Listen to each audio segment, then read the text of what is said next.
Are taking a hair sample for hair tissue mineral analysis.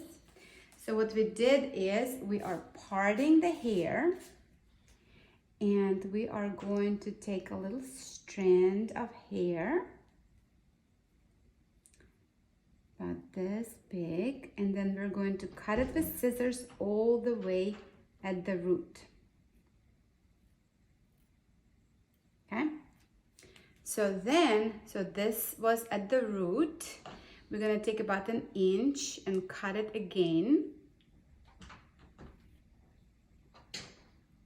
And then put this inch on the scale. We will repeat the process until the scale tips. So now we're gonna go to slightly different area so that we don't get any bold spots that are visible. So we're going to repeat the process. We're going to take our scissors all the way to the root. Okay? And then cut 1 inch. Put it on the scale.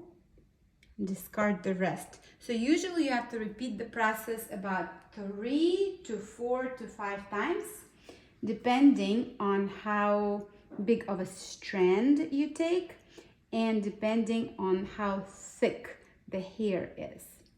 Then we cut it again.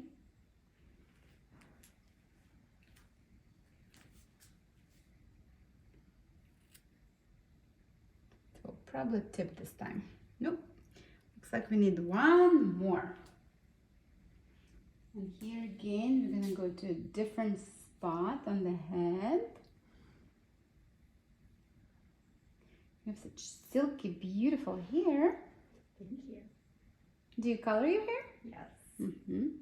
And that is not a problem that you color your hair.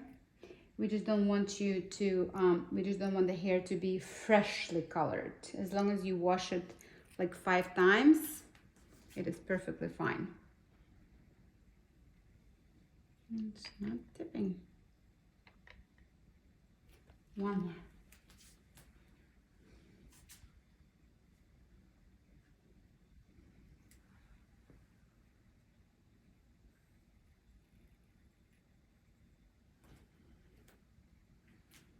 Okay.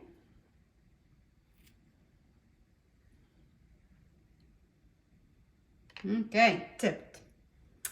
So keep taking the video. So now we are going to take this here and put it in the envelope. See, this is about a tablespoon.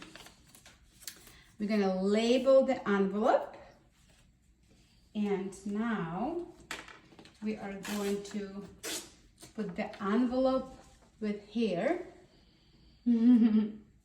that is labeled in this envelope, and also the front part needs to be filled out and the back part signed by me.